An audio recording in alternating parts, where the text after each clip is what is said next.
Hey everybody, JCB here at the Awesomist, and you're watching the Awesomist Awesome List.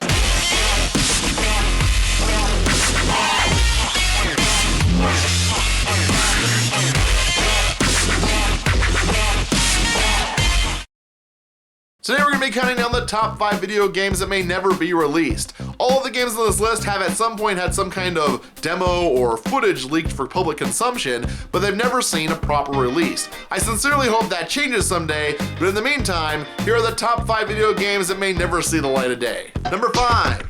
Time-O. Time-O started its development as a Ghostbusters game. Developers Zootfly were reportedly making a Ghostbusters game for the Xbox 360, PS3, and PC. Some early footage was released in an attempt to garner support for the project. At the time, this was incredibly exciting. Previous attempts at Ghostbusters games were, let's just say, lackluster. The movies came out during the 8 and 16-bit eras respectively, and over the decades, video game technology had evolved, but nobody had gone back to make a proper Ghostbusters game. So when this game footage came out, there was a lot of excitement around the idea. Taking on ghosts with the proton pack was every kid's dream. Up until this point, the closest we had seen was a 2004 fan-made game entitled Ghostbusters 3D Back in Action. It was one level and had very minimal gameplay. So it was exciting to see a new take on Ghostbusters with new graphics and sound in a fully fleshed out, high-quality game. Even if they were apparently going about it the wrong way. I mean, what's up with that car? You're ruining my nostalgia buzz. Alas, the deal was never made. In 2009, an official Ghostbusters game was created by Atari, and the Zootfly version became Time-O.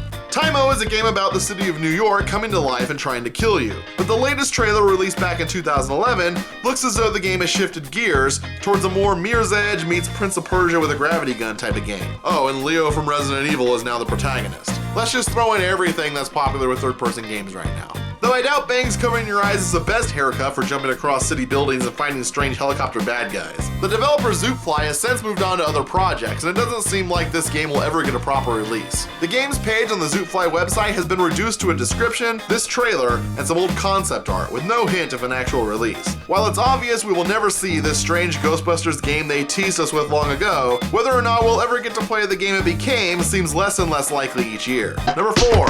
Spy Party. First announced in 2009, Spy Party is a 2-player game where you play as either a sniper or a spy. The spy has 4 objectives to complete in the midst of a party filled with NPCs. Your goal is to complete the objectives while hiding in plain sight. Your friend plays as a sniper outside of the party who has to identify which character in the room is the player or spy and assassinate them as quickly as possible. Act too human and you're dead. Shoot an NPC and it's game over. The NPCs in the room provide physical cover to the spy as well as help them blend in by performing pre-programmed tasks similar to the objectives the spy has to complete. The entire round is time limited, but more time can be added to the round by the spy checking their watch. The sniper can highlight and low-light specific characters to help focus their attention, and the game is filled with subtle ways to trick your opponent. To their credit, this game is currently in beta and can be played for a small fee of $15. This gives you access to all future updates and the final version if and when it ever comes out.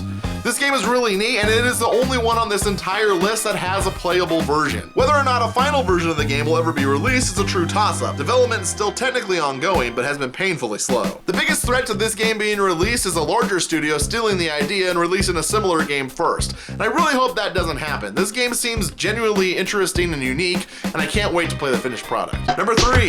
Paradox Shift. Paradox Shift was a first-person puzzle game that's been compared to Portal every single time it's been mentioned. Even the development team, a small group of students working at USC, has been compared to the original team that built Narbacular Drop, the indie game that Valve loved so much they hired the team to make Portal. I'm going to try to go into some depth here because there isn't a whole lot of information online, and I did playtest this game once upon a time. The game's premise is an interesting one. In the not-so-distant future, time travel is a common technology. The inventor runs a company that has been contracted by the US government to build a dam in the Grand Canyon, meant to ensure the survival of the entire southwest of the United States. I gotta say, with the severity of the droughts we've been having in California, that part doesn't seem too far-fetched. The entire project relies on time travel so that the dam can quite literally spring up overnight. But then something goes wrong. Some explosives go missing, the dam is destroyed, and a government inspector, played by you, is sent in to get to the bottom of it. Just like in Portal, the player is given a non-lethal weapon to solve puzzles, pass obstacles, and complete the game. But instead of placing portals, the gun in Paradox Shift instantly transports the player between 2 points in time, one past and one present. The gun can also be used to tag specific objects which can then pass through time with the player to either be used or left behind. As I mentioned, I was a beta tester for this game back in 2010. The small piece of the game I got to play didn't really include any of the story elements that make this so interesting. It was essentially a single puzzle, prefaced with some basic game mechanic practice areas. It also included a room with a generator and some fuses that I had to find in the past to bring to the present in order to continue on my way. Basically, the game allows you to interact with up to 3 objects simultaneously. Knowing which props in the game you can interact with and which ones you can't wasn't clear in the sneak peek I played, and the intense motorcycle sequence was made slightly less exciting by the fact you could only shift between time when the lights on the bike light up, taking some of the skill and guesswork out of it. So the sneak peek had some small issues, but the guy I was talking to at the time who was on the development team assured me that a lot of those little things had already been fixed in the latest version. Unfortunately, I don't think we'll ever get to see it. The game's official website, shiftingiseasy.com, is now a website devoted to physical activity? While doing research for this video, I did send an email to the address I had on file for the development team, but I never got a reply back. And a lot of the people have moved on to bigger and better things, including working at Microsoft, Hidden Variable Studios, Insomniac Games. They're going places. I can't help but wonder if they ever finished this game or even got close. I would love to play the latest version. If anybody out there has more information about this game or a copy of the playable beta, please get in contact with me. I would love to do a whole video on just this one game. Number 2, Left for Winchester. Left for Winchester is a fan-made mod for Left 4 Dead that features a whole new campaign and is based entirely on the film Shaun of the Dead. Complete with new character skins and maps, the campaign would start in Shaun's backyard by the shed, move through the city streets to the corner store, then onto Shaun's mom's house, Liz's apartment, and finally ending with a showdown in the Winchester as you wait for the power to turn back on so you can ride the lift to the basement. Hopefully it would also feature a sacrifice type ending where one player has to stay behind to operate the lift the way Ed stayed behind in the movie. Unfortunately, as awesome as this sounds for fans of Shaun of the Dead and Left 4 Dead, nothing has been released for this game. There's been no official gameplay footage, no official trailer, nothing but a bunch of forum posts and some screenshots of props and textures. People were really excited about it. Even Shaun himself, Simon Pegg, approved of the idea.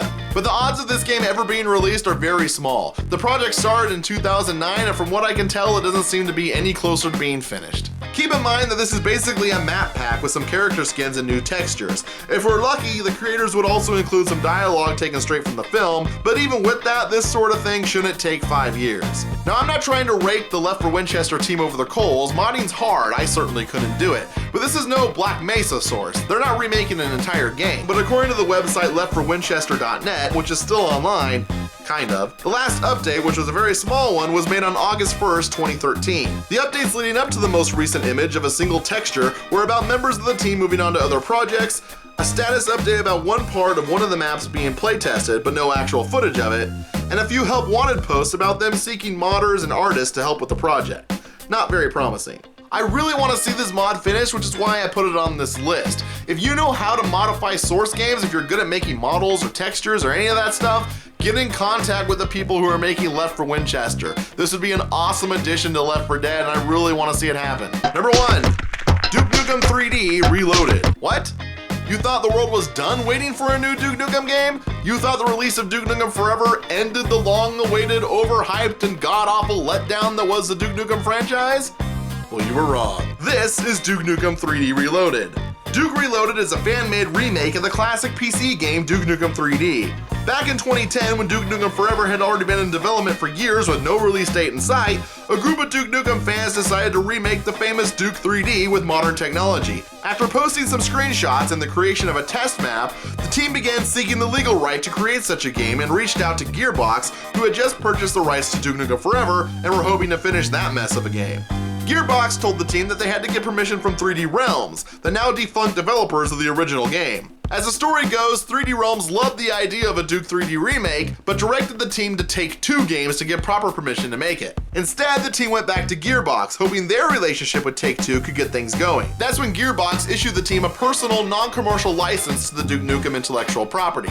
This gave the team the right to make and even release the game, as long as they didn't try to sell it or make any money. The team branded themselves Interceptor Entertainment, officially renamed the game Duke Nukem 3D Reloaded, and started developing it using the Unreal 3 engine. The game is going to be completely updated, featuring an older, grittier, more mature Duke Nukem. Within a year, the game was done and ready to be released. Hear that, Left 4 Winchester, guys? An entirely new game, 1 year.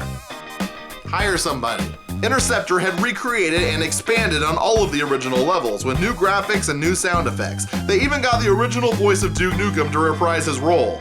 The team created a multiplayer mode and presented all of this to Gearbox on a silver platter. Now this is where the story starts to get a little hazy. I can't seem to pin down why, but Gearbox basically wanted to shelve the game. Maybe Interceptor wanted too much money, maybe Gearbox was still uncertain about who really owns the rights to a Duke Nukem 3D remake. Regardless of the actual reason, Interceptor believes Gearbox didn't want another Duke game announced at a time when Duke Nukem Forever was in the midst of a less than stellar release. This theory makes sense. Duke Nukem Forever had just finally come out after 10 years of development and it wasn't doing very well. Gearbox had taken a huge gamble on this franchise and lost, so they needed to make every dollar they could from Duke Nukem Forever. You can't really do that while a better, prettier, and funner Duke game is also on the market. Just the idea of another Duke game being in the works could have caused prospective customers to hold off on buying Duke Nukem Forever. As if the horrible reviews didn't make that a non-issue.